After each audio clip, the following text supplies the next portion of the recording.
एक चर वाले रैखिक समीकरण, liner equation in one variables. देखिए ये सीखने से आज मतलब आपको जीरो अगर कुछ भी नहीं आता होगा तो शुरू से काफी कुछ आने लग जाएगा, किसी और वीडियो की जरूरत नहीं पड़ेगी। देखिए मैं सवाल तो मैं लगवाने लग जाऊं यानी उसके सम्स तो लगाने, लेकिन उससे कोई फायदा होगा नहीं जब तक आपका कॉन्सेप्ट, आपकी बेसिक नहीं क्लियर होगी। तो एक चर वाले रैखिक समीकरण यानी liner equation in one variables, इसको समझने के लिए आपको ये 5 चीजें समझनी पड़ेंगी। पहले अचर। अचर क्या होता है? यानी कि इसको बोलते हैं नॉन वेरिएबल्स। अचर मीन्स नॉन वेरिएबल्स।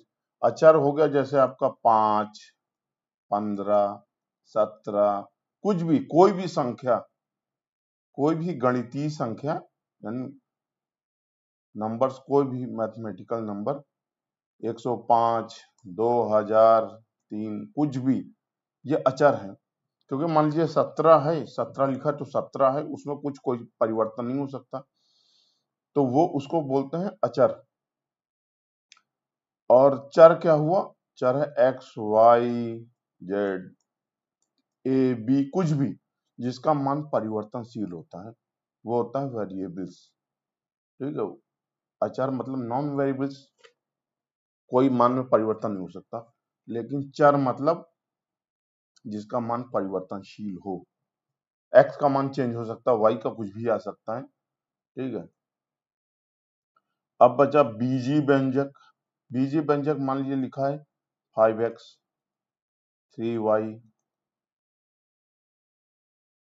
और 7z, ये सब कुछ भी लिखा है, ये व्यंजक हुए, एल्जेब्रिक एक्सप्रेशंस, ये बीजी व्यंजक। ठीक है, और समीकरण जिसमें भी बराबर, जैसे अब ये देखिए लिखा है 3x बराबर 2x प्लस 18, ये एक इक्वेशन है।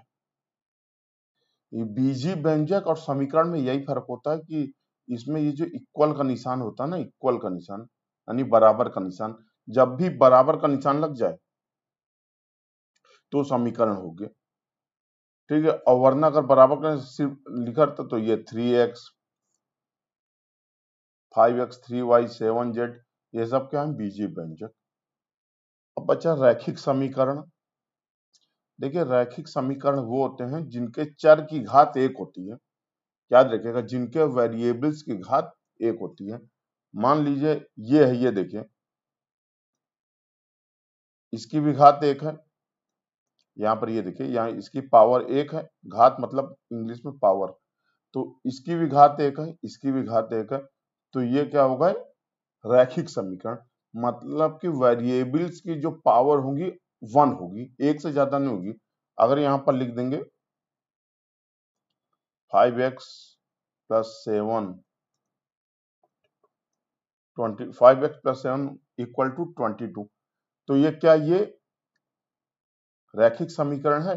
बिल्कुल है, क्योंकि इसके जो चर है इसमें घात एक लगी हुई है। ठीक है, लेकिन अगर यहीं पर सवाल ये आ जाता 5x square plus 7 is equal to 22, तो क्या ये रैखिक समीकरण है?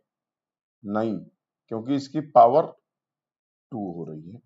तो समझिए रैखिक समीकरण वो है जिसमें चर, दिए गए समीकरण का चर की पावर हमेशा एक होगी, चर की घात हमेशा एक होगी। इसको अपने दिमाग में बैठा लीजिए कि चर की घात हमेशा एक होगी।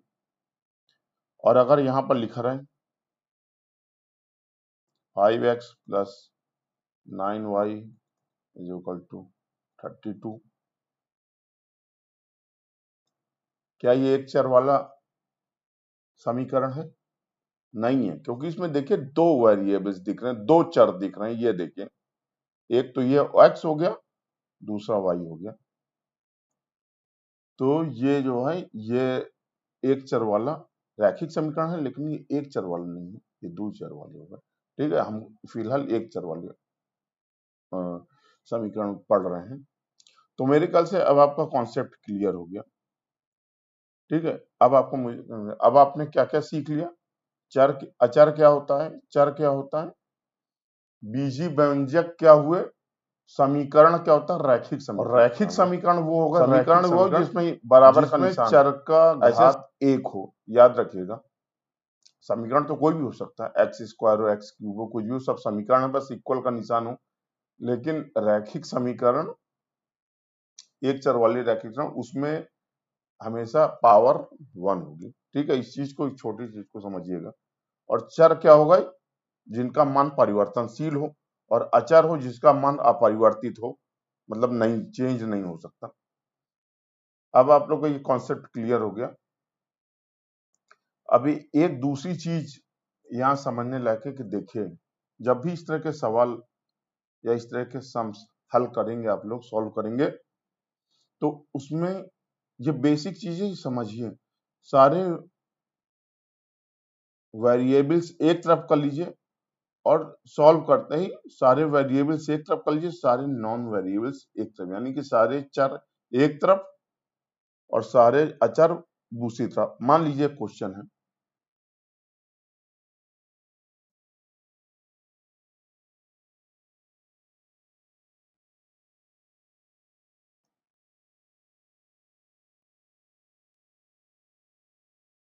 थर्टी टू, ठीक है, मान लीजिए क्वेश्चन है, तो इसमें देखिए ये चर है, ये अचर है, तो सारे अचर को एक तरफ कर लीजिए, तो इस 7 को उधर कर लीजिए। 5x बराबर जाएगा 32 माइनस 7, तो 5x बराबर हो जाएगा 25, x बराबर हो जाएगा 25/5 बराबर 5। ठीक है, अब यहां पर एक बात समझना, ये बेहद महत्वपूर्ण चीज है कि देखिए, यहां समझा देता हूं। यहां पर देखिए, अगर समीकरण में प्लस है तो बराबर के उधर जाते ही माइनस हो जाएगा, इधर माइनस है, बराबर के उधर जाते ही प्लस हो जाएगा। गुणा है, बराबर के उधर जाते ही भाग हो जाएगा। ठीक है, अगर भाग है तो बराबर के उधर जाते ही, ये बेहद महत्वपूर्ण है। इसको जो है समझिएगा, इसको, इस वाली चीज को पूरी अच्छी तरह, बेहद इंपॉर्टेंट है कि प्लस उधर जाते ही माइनस हो जाएगा, माइनस है तो उधर जाते ही, बराबर के दूसरी तरफ जाते ही प्लस हो जाएगा, गुणा है तो भाग में हो जाएगा, और भाग है तो गुणे में हो जाएगा।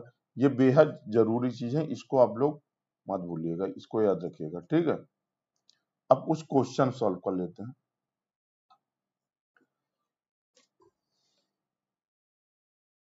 देखिए, मान लीजिए 3x, पहला 3x बराबर 2x प्लस 18।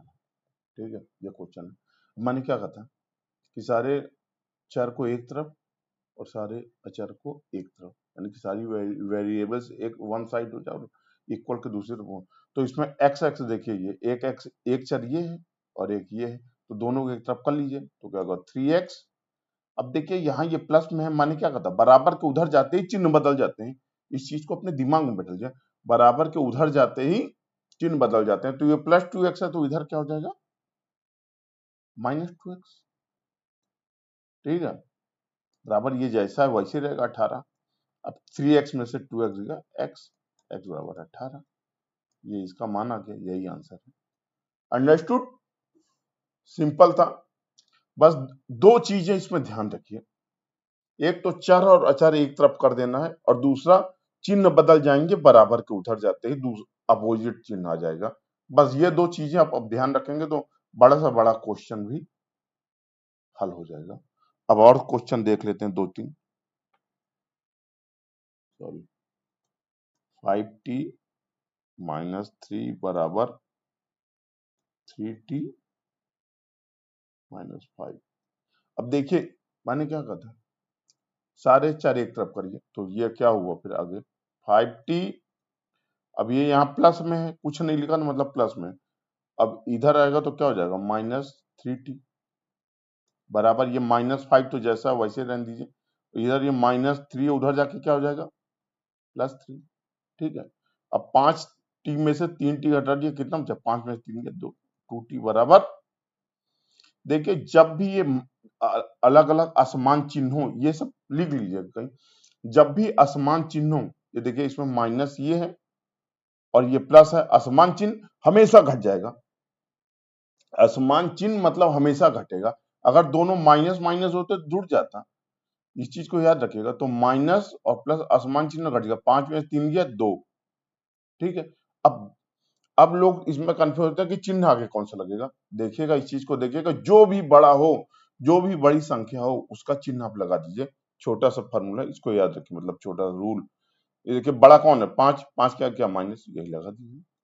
ठीक है, तो t बराबर क्या हुआ -2। अब देखिए यहाँ ये गुणे में 2t, मतलब गुणे में, तो इधर जाके भाग में 2t बराबर 2 बराबर -1। तो t का मान कितना आया, t का मान आया, t का मान कितना आया -1। ठीक है, समझ गए आप लोग t का मान। अब एक दो और क्वेश्चन कर लीजिए। देखिए पेंटा वंटा सभी हम लोग ब्लैक बोर्ड वाले हैं, लेकिन धीरे धीरे हो जाएगा। 2x बटे 3 + 1 इक्वल टू, आपको साथ में लगाना है तो आप भी लगाते चलिए, आप लोग भी लगाते चलिए, कोई दिक्कत नहीं, अब प्रैक्टिस ही होगी। गणित जो है ना, मैथ, ये प्रैक्टिस पर निर्भर करते हैं। दूर से खड़े होकर सवाल देख रहे हैं तो उससे नहीं मजा आएगा। प्रैक्टिस करिए, 10 बार गलत करेंगे, एक बार सही हो जाएगा। और अगर कोशिश नहीं करेंगे तो 100 बार करेंगे, वो 100 बार में भी नहीं होगा। तो इसीलिए प्रैक्टिस करिए, हर बार करिए, देखिए कहाँ गलती हो रही है, सिस्टमैटिक ढंग से करते जाइए। अब देखिए मैंने क्या कहा था, चर एक तरफ कर लीजिए, तो ये यहाँ पर हो जाएगा 2x/3। ये इधर देखिए, इधर ये इधर कुछ नहीं, मतलब प्लस में, तो इधर जाके माइनस में, -7x/15 बराबर ये 3 है, और यहाँ ये प्लस में है तो इधर -1, इतना हो गया। ठीक है, अब इसका एलसीएम ले लीजिए, 15 आएगा। एलसीएम उलसीएम मैं आगे बताऊंगा, अभी अभी तो एक चलो ले, पहले वैसे पढ़ा होगा, अगर नहीं तो फिर मैं बता भी दूंगा। अब देखिए 3 का भाग इसमें दे, 3 बचे 15, 5 5 दूनी 10x, बताऊंगा ये अगर नहीं आता है तो। देखिए 3 का भाग इसमें देते हैं, तो 3 का भाग दीजिए, 3 5 जा 15, यानी 3 5 15, 5 आया। अब 5 को ऊपर वाले में इसमें गुणा कर देते हैं, जैसे इसमें भाग दिए ऊपर गुणा करते हैं, तो 5 दूनी 10। अब इधर देखिए 15 का 15, 1 आया, 1 का 7x से गुणा करेंगे तो वही 7x आ गया। ठीक है, बराबर 3 में से 1 गया 2, इतना क्लियर हुआ। अब 10x में से 3x गया, कितना बचा, 10x में से 7x गया 3x बटे 15 बराबर 2। अब देखिए यहां पर ये भाग में है, तो बराबर के उधर जाते क्या हो जाएगा, गुणा में, क्योंकि मैंने क्या कहा था कि चर एक तरफ अचर एक तरफ, तो ये क्या है, ये अचर है और ये भी अचर, तो ये एक तरफ कर दीजिए, तो ये क्या होगा 3x, यहाँ ये भाग में तो इधर गुणे में जाएगा, 2 गुणे 15, 15 दूनी 30 हुआ, तो 3x बराबर 30। ठीक है, अब देखिए यहाँ ये गुणे में है, 3 × x, तो उधर जाके क्या हो जाएगा भाग में। समझिए भाई, बेसिक इसलिए बता रहा हूँ कि कंफ्यूजन हो। 3/3 बराबर 10, तो x का मान क्या है 10, यही आंसर है। 2 क्वेश्चन मैंने आप लोगों को बताया, अब मैं कुछ क्वेश्चंस आपको दूंगा और उसको प्रैक्टिस करिए। 5 क्वेश्चन दूंगा, उसको प्रैक्टिस करिए और मुझको जो है मेल करके वो पूछेगा, बाद में देखते हैं कोई और सलूशन निकलता है। फिलहाल मुझे मेल कर दीजिएगा, वो सवाल लगा करके उसको आप मुझे मेल कर दीजिएगा, तो मैं उसको देखूंगा, और अगर जिसने सही किया होगा नाम भी लूंगा, नहीं सही किया होगा फिर भी बताऊंगा कि कहाँ गड़बड़। जवाब सबको दूंगा, विश्वास रखिए, या तो कमेंट में करिए, लेकिन कमेंट में कितना करेंगे, तो इसीलिए तो पहले मेरी मेल नोट कर लीजिए, जो कि बेहद जरूरी है। ये मेल,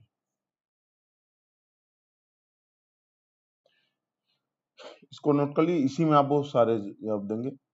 और सवाल लिख लीजिए, ज्यादा समय नहीं लूंगा, सवाल लिख लीजिए। वैसे मैं कोशिश करूंगा कि पीडीएफ में भी डाल दूं डिस्क्रिप्शन में, लेकिन फिलहाल आप लिख लीजिए अभी। तो ये हैं, ये 5 सवाल हैं, इनको आपको मुझे मेल कर देना है सॉल्व करके, ठीक है। और बाकी फिर इसी तरह से जुड़े रहेंगे तो नई नई चीजें बताएंगे। और कोई डाउट हो तो पूछ लीजिएगा कमेंट में, या मेल कर दीजिएगा। मेल तो आपको दे दिया, ये देखिए डिस्क्रिप्शन में भी डाल दूंगा ईमेल, DRONTRIPATHU@gmail.com। तो ठीक है स्टूडेंट्स, मुझे अपना बड़ा भाई या जो भी सम्मान गुरु, तो फिर अब कल बाकी मिलते हैं। थोड़ा सा और कठिन, सब प्रश्नों का जो लेवल है थोड़ा सा कठिन रखेंगे, और आपको पारंगत बना देंगे एक किस्म की, ठीक है। लेकिन बेसिक्स याद रखिएगा, बेसिक चाहे बार बार देखिएगा पीछे जाके। एक तो चर अचर वो जो कॉन्सेप्ट है वो करिएगा, और दूसरा जो प्लस जाके उधर माइनस चिन्ह बदल जाते हैं उसको ध्यान रखिएगा, और तीसरा वेरिएबल्स और नॉर्मल्स को सॉल्व करते समय एक तरफ कर देना है। बस ये 3 चीजें अपने माइंड में रखिए, आप सफल हो जाएंगे। ठीक है जी, ओके, धन्यवाद, bye bye, see you soon.